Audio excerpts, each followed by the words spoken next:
Welcome back to the next episode of my YouTube. I'm absolutely delighted that you keep checking in and watching these videos. Today, I want you to put the kettle on, grab a cup of coffee or tea, and settle into this video because we're going to do a little bit of digging into why I have a problem with net zero. But the spoiler alert on this one, it's not because of farming sustainability, because sustainable farming with regards to profitability, emissions and carbon footprint is something I'm very passionate about. So strap in. So a lot of world leaders are aiming to be net zero by 2050. And a lot of changes are happening in governments around policy to make things greener and more sustainable. You think that sounds great and it sounds noble, and in a lot of ways it does, but it's actually not the message you think it is. And when it comes to farming, it's also incredibly difficult to explain. So farming has had a bad rep, especially when it comes to climate change. We've all heard about problems with emissions. We've all heard me and others talk about how the emission war against farming is actually factually incorrect when you work in the carbon cycle and the way methane breaks down. I have some videos about this which you can go and take a look at, and also check out my interview with Farm Theory. But the premise is, if you are a livestock farmer with a populace of livestock that hasn't changed much historically in your business, and you graze them on things like grass and use that grass for them to eat, or it might even be different crops, but similarly carbon capture crops. Part of the carbon cycle means they take in CO2 from the atmosphere into the grass. It's eaten by the animals, and when emitted with using methane from their rumens, etc., methane breaks down into CO2 in approximately 12 years and then gets reabsorbed. It's a natural carbon cycle. With that said, negates most livestock emissions when it comes to especially grass-fed meat. That's the important sideline to what we're saying today. That's something that's almost being taught in schools that's fundamentally incorrect when it comes to farming. But if me, just a normal farmer, knows these things, why is it so widespread, the knowledge that farming is killing the planet, emissions from cows is killing the planet, and we need to change the way we farm to live in the current world to suit what is going on? And that's really interesting. Who is pushing this narrative? And hey presto, it's not much of a surprise when you hear about fossil fuel companies, aviation fuels and other large corporations that like to justify their carbon emissions, which are emissions, and farming with its short-term emission as a snapshot appears to be high, and it's an easy way of making farming a scapegoat. A lot of farmers are doing regenerative farming, which really works for them. It's really good at improving soil health, and essentially you're creating an environment where livestock are the byproduct of an environmental, I don't know what the best word for it is, scheme, not necessarily scheme, an environmental choice. So you might want to bring certain places back to their natural habitats with the natural animals that were there now grazing, and they eat the food, etc., and they become meat. It's not necessarily the biggest commercially viable way of doing beef, beef is my example, but it's one way of doing it that you can sell the story. But it also does rely heavily on schemes, environmental schemes, essentially subsidies from the government to make these things work. And a lot of the problem with the government subsidy is it's not a sustainable business model, which brings me on to what I've been saying about sustainability is profitability. But why am I saying net zero as an idea isn't working? It's very, very simple. It's something that's almost been promised, and it's a destination for the government and other policy makers. But once the public have got to the stage where they are going to start paying the bill for net zero, the public are starting to question it.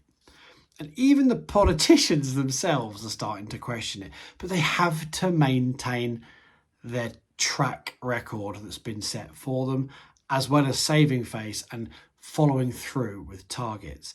Lots of other countries are actually ditching things like the net zero agenda because they are starting to see that it's actually not what they originally thought. And this brings me on to the tin hat kind of vibe, some people would say. It might be a bit of a conspiracy, but it brings me on to things like lab-grown meats.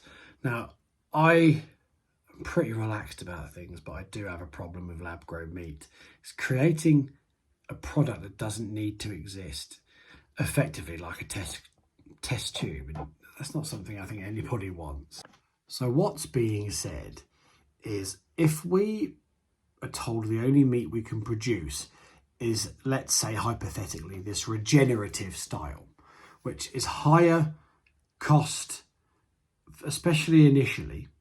It might end up being lower cost because of lower input, but often it can take more time to finish the animal, so overall it can cost you more. And it's not as efficient, so you don't create as much food. So your food amount as a nation you're growing is set to go down further if that's the choice you make.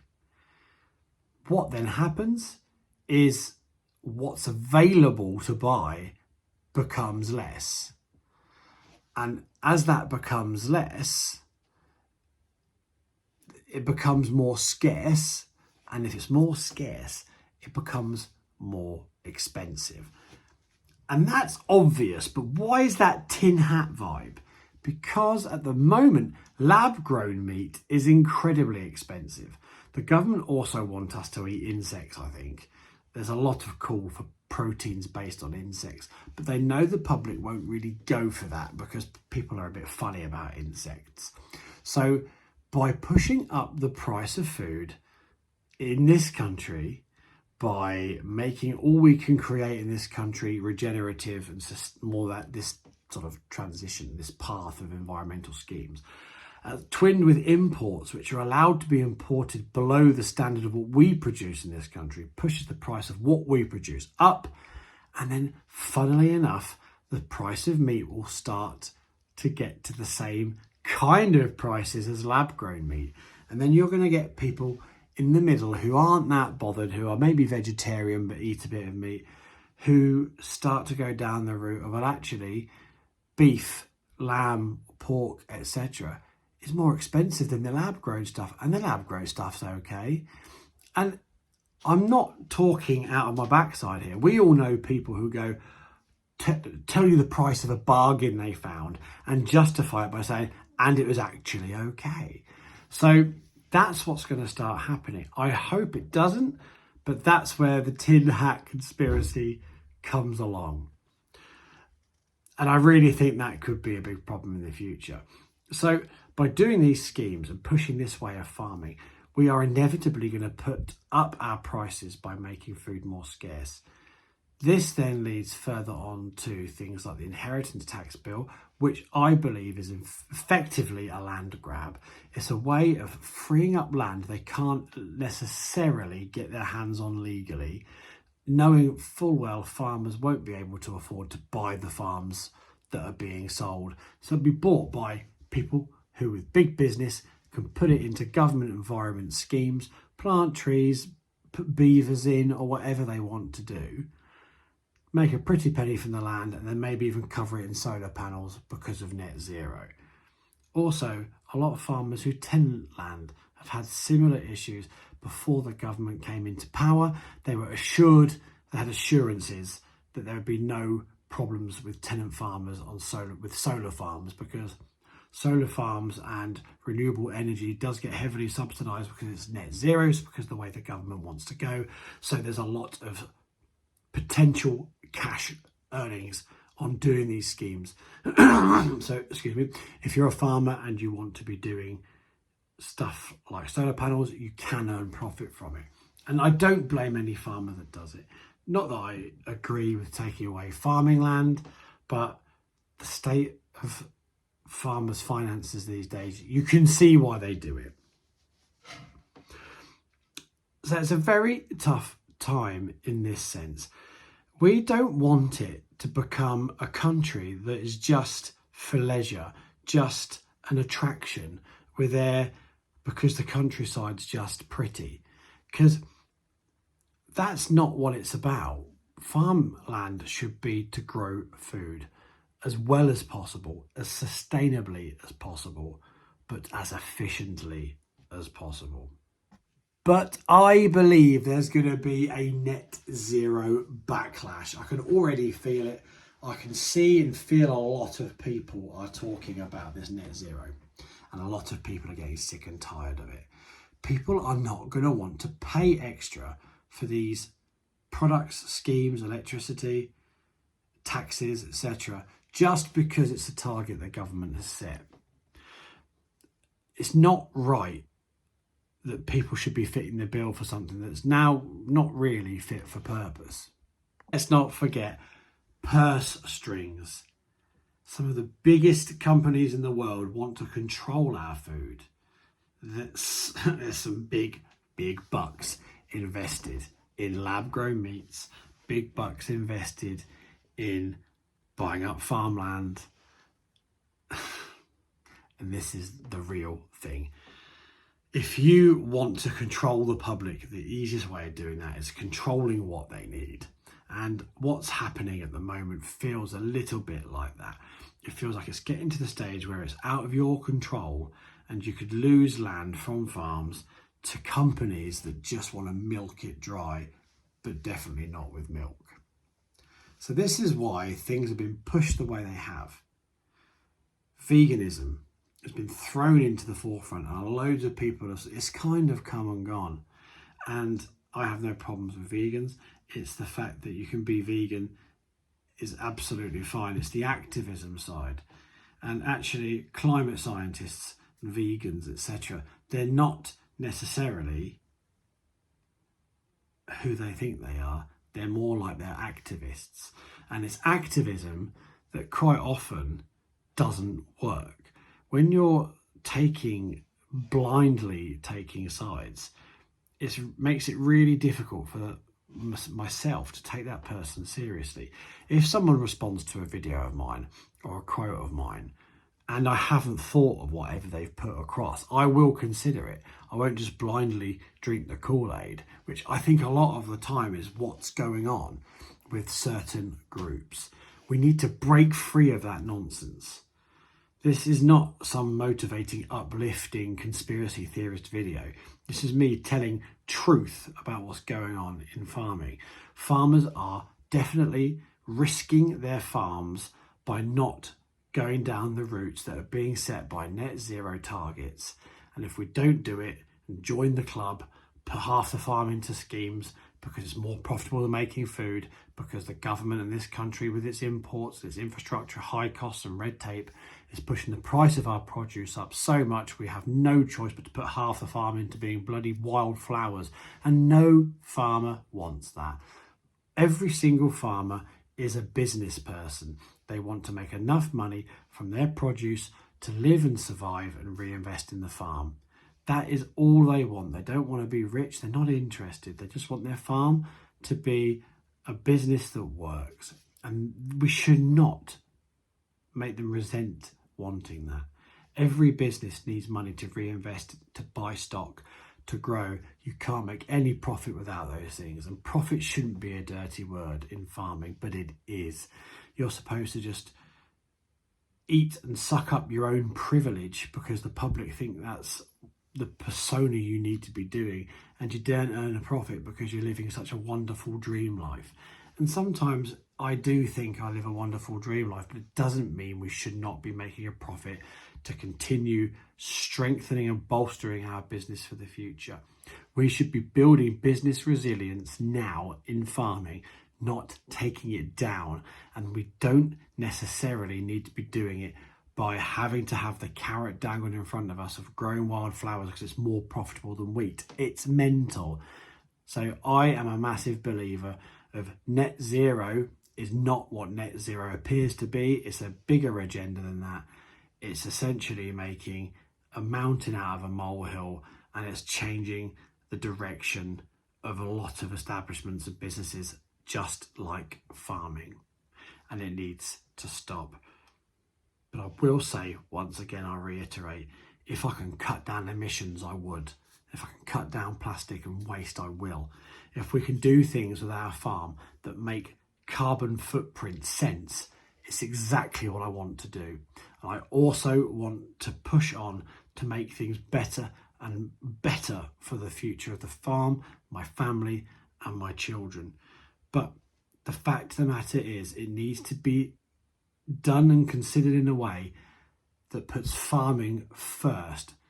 Farming essentially needs to produce as much food as we can for the nation in a way that works with all of these things, that doesn't pull up the price to make it unaffordable so people can't put it in their own fridges at home and they're forced to buy imports, etc, etc. But I'm going over old ground again. So this needs to stop. I hope you have enjoyed my little brief chat about net zero.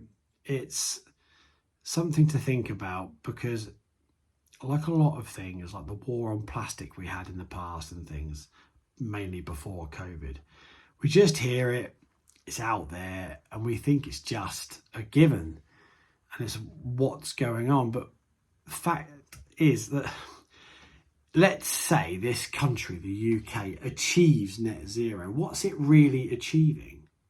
Because all we're going to do by doing that is lose the fundamental methods that we have in this country to produce our own food, small businesses, certain, and it's all different walks of life that are all being impacted by net zero, and maybe higher taxes for it and such. Because all we did was turn our entire country into an amusement park for everyone that lives here, and just outsource everything, outsource workload, people, products, food, all from places burning fossil fuels on dirty energy, imports on ships and airplanes.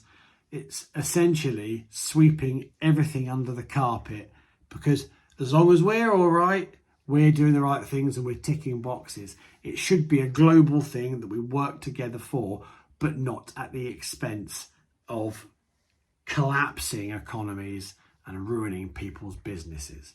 Fundamentally, if China don't agree, it's a complete waste of time, because China will just keep going. So a lot of the things they talk about doing makes no difference at all. So we might as well do what we can, the best we can, without compromising our general public's lives, businesses and countryside, because I'm a farmer and that's what I want. I hope you've enjoyed it. If you've enjoyed this kind of chat, please look back through my videos. I've got more videos just like this where I have a little chat, but don't worry, there'll be more farming videos to come, because it's going to have hopefully a few days of dry weather. I'll get some more combining weather in, and we'll hit the combine harvester and get some. It might even be combining the wheat soon, so that'll be some cool videos for you. But if you haven't already, please like, subscribe and share. And I'd love to hear your comments and your thoughts. I do brief videos on YouTube Shorts, TikTok, X, Facebook and Instagram. They're all at Radmore Farm, but I think on Facebook it's at Radmore Farm Shop. So if you want to search for anything on the short form, I do them a bit more punchy and a bit more light-hearted, or at least they're only a few minutes, so you don't have to sit through really long ones like this. So thanks ever so much, and if you've got to this part of the video, I can't say thank you anymore. Have a great weekend, and I can't wait to make you another video for you to enjoy. Cheers everyone.